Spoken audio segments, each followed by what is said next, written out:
Hello, my friends, my YouTube friends. How are we doing today? Let's have a nice conversation together. I'm going to hook you up with some special, super secret, magic elixir potion of knowledge here. Okay?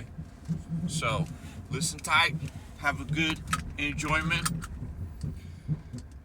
A couple subjects. First off, we know I got that mental condition, so we've got to stay focused and just get to the topic at hand, my friends. And it's the topic of control, okay? Oh, yeah, it's easier said than done. Okay.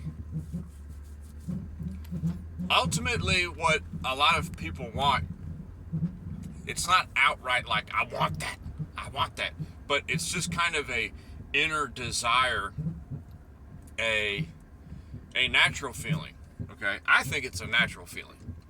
Okay, because it goes hand in hand with your natural instincts of survival.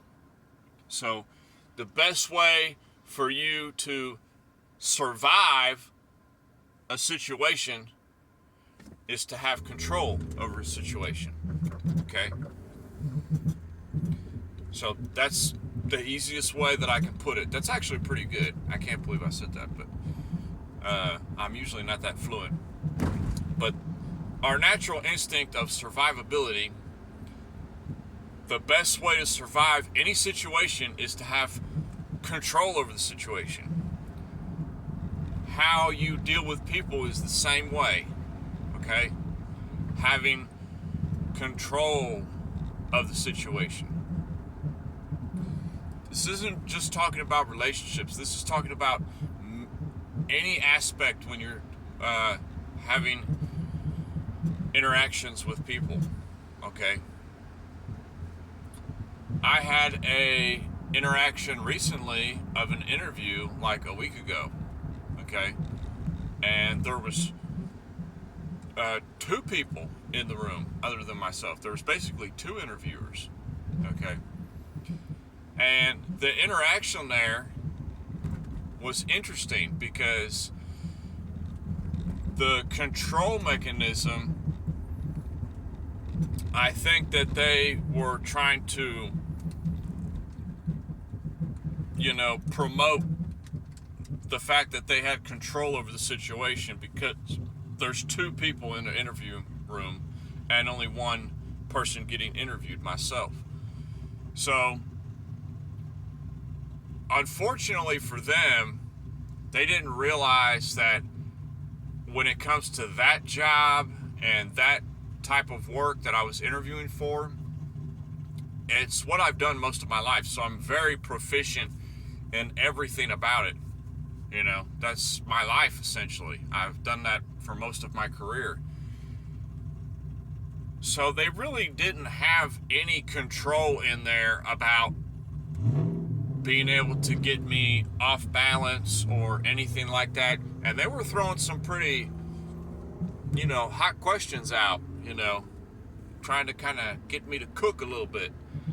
And I look back on that interview. I've had a week now to think about it, and I did like amazing. Think about every interview you've ever had. Times it by 2. Because I had two people interviewing me, which is a very interesting thing. It's not even for that big of a job either. I found it very shocking that they would bring in two people to, kind of pressure you on this position. But here's where my discussion of control is I think going into that room, these two gentlemen, they both actually, I've found out now, they're both personal friends and they both work with each other a lot. And I think and they're both, let's say they're upper management. Let's just say that. They're corporate level type people. So they both went into that interview room with a sense of control. Okay, they had control because they had each other. They had two of them, 2 against 1. They had control because they were much higher rank in the company, okay, than I was. So they had a sense of control. And I think that as the interview went on, I could see it in their eyes that their control was slipping, because they kind of started to realize that, wow, this guy, he knows more about this position than we thought he did. This guy is actually too good for this position. He's so good at what he's doing now that if we put him here, it's going to affect where he came from, because he won't be there anymore. That has been kind of a recurring factor. I've talked about that before a little bit in my career. Is a couple of times I've been passed up, not necessarily for that cause, but that was kind of an underlying factor of, okay, if I do leave that section, then that section that I was able to build up and make good, so to speak, will go back to the way it was before I got there. So, I don't know. It's just interesting, the control factor on people. But in relationships, you're also wanting, your survivability in a relationship is control. So, this is where it gets real deep. I did get a little off topic there. And this really helps out people that are, I guess, especially, man, I'm telling you, the younger you are, the more you benefit from stuff like this. Because maybe you don't have a dad. Maybe you ain't got a uncle that can straight up just tell you like it is. I'm telling you like it is, bruh. Alright? Control is a huge factor in a lot of relationships. And it's not outward control. It's not like, I own you, you do what I say, we're married now, you gotta do this and this and this. It's all part of that base instinct of survivability. Why does your partner do these things that, make it feel like she's trying to control you, like she don't want you going out with your buddies anymore, having fun on the weekends, or she don't want you going fishing on the weekends no more, or, she wants you to come to her functions, she doesn't want you working that job, she wants you to work this kind of job, she wants you to act like this. And this isn't just a she-he. This isn't just a she thing. It can be your male partner too. It could be your husband, your boyfriend, if you're a female. He doesn't let me do the things I like to do no more, A lot of it is not that they are outwardly trying to control you. It's that survivor instinct of they want to have the best possible outcome in a scenario. And the scenario is the relationship. So, for them, the best way for them to have the best outcome in that scenario is control. So, without even, some of them outwardly do it, but without even thinking about it, it's just naturally they try to take control of a situation. I want this relationship to work. I'm going to try and make sure we're doing the right things together, And it backfires so often. It backfires so often, and it leads to hatred between each other and things like that. Because the other party's feeling like, oh, you're just always trying to control me, and the other person is like, no, I'm not. I just want to have a better life for us, and they mean good and well. So it's hard to say how each particular scenario is best to play out. I can only vouch for personal experience and what has worked for me, especially in recent years, okay? Tumultuous as they have been. What works more for me is being wise and experienced enough now to know to let go, okay? You have to let go. This isn't talking about walking away. This is just, you have to let go of that control. You have to let go. Let go of the control. If you're having to outwardly try and push to control something, you or your spouse, whoever it is, if somebody is outwardly trying to control multiple situations over and over and over again, okay, they're having a serious issue, okay. There's something wrong that they really have to step back and see, why am I trying to control this? You have to let go. Just an example, if I'm, I want to do this plan with, hey, this is what we're going to do with, I think this is best for me and the kids. We're going to plan to do this in the next year, okay?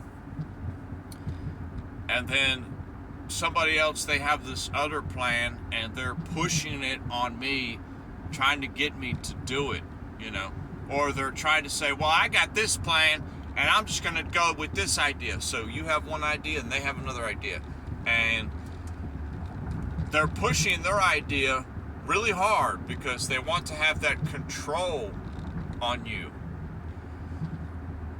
You have to reach a certain point in your life where you have to understand to let go. And don't be concerned with what control they want to do. You don't mean them ill will. You don't want them to not survive the situation. But at any given point, you have to have your own survivability. And it's hard to reach that point. I've reached that point. People don't believe me, but I've reached that point. And they probably, I'm sure in the future, I could be all alone, or anything could happen. Things could work out the way I'm pray for, or it could be the opposite. But either way, I've accepted to let it happen. I've made my choice and I'm following through with it. There's no backing out now. So, damn the consequences, so to speak. And it's sad because people are going to get hurt. People's lives are going to get ruined. Everybody is telling you, oh, don't do that, don't do that, don't do that. You need to be, in this person's life, or you need to be with this and that. It's down to survivability now. So you have to let go. It's liberating to let go. It really is. When you don't let other people control your destiny, so to speak, that's like the first step of you being able to take charge in your own life. Okay? And people tend to be with those who take charge in their own life. That's just how it is, why is this person, with that person? It's just they probably saw something in them that you didn't. They saw that they take charge in their life, okay? And they are attracted to that, so they want to be with that, okay? The more I let go and of other controlling mechanisms in my life, and I just control my own personal situation, and that seems selfish, but the more I better myself and control my own personal situation, and outside influences and tentacles have zero effect on me, that's when life starts getting better. It's very strange. A few years ago, I could have cared less if I lived, okay? And now, I can't wait to live. It's nice to look forward to something. Of course, there's going to be more troubles, okay? There's always troubles. Troubles are great. But you've got to let go. Just let go. Stop worrying. All I can vouch for is personal experience. If your spouse is trying to consistently get you to be this certain way, and do this certain thing, but you know in your mind, and you know from your own personal experience, that that's not the path that is going to lead you to be content for the rest of your life. You're going to grow up miserable living that way. You have to let go. Okay? Oh, they're going to take the kids away from you? You haven't reached that point then, my friend, if you're concerned about that. Nobody wants to be away from their kids. But you have to let go. You have to let go. You can't bang your head against the wall over something you can't control. All you can control is yourself. Are you doing what you need to do? Or are you being a lazy POS doing nothing? Okay? Not contributing to the betterment of yourself. You have to take that next step and just let go.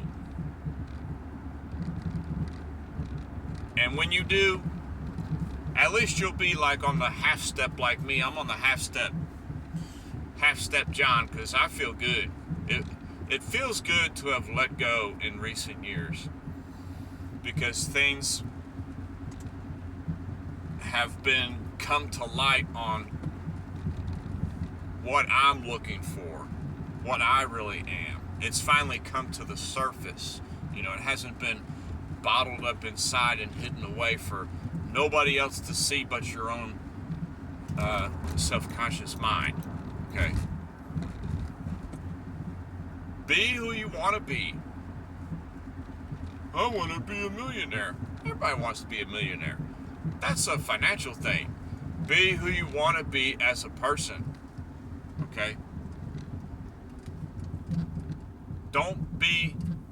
Fear is like the driving force in keeping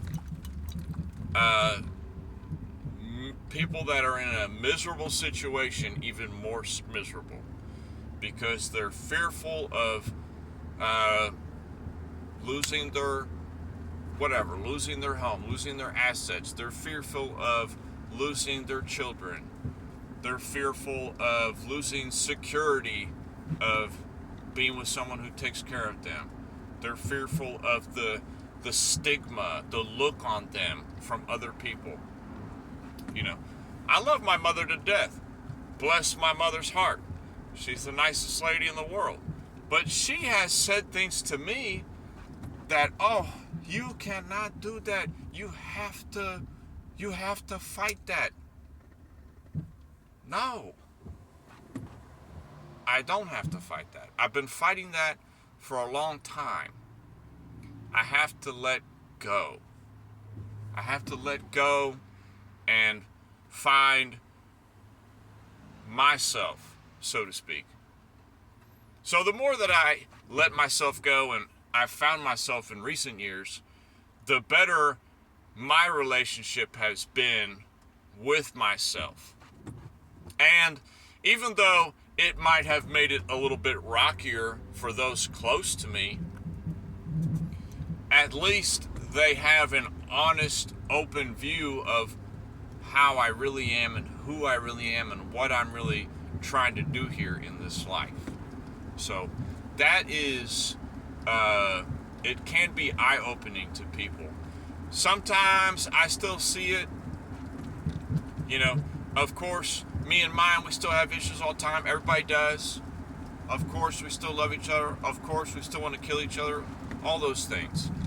But sometimes I've seen it in her where sometimes it'll be that, you know, where she has this idea and it's like, that's what we're going to do. But then she realizes, the next day, a couple days later, she realizes that that's not what I'm all about, and I'm not willing to do that, and I'm not willing to go that route. And sometimes she sees that, and I think I've seen it in her eyes where it's like a realization, like, oh, that's not, he really doesn't want to do that. Or he really is serious about that. Wow. You know, because words are cheap, but your actions are way more profound than your words. So, more action, less words. Be who you want to be. Do what you want to do. Let go. Peace.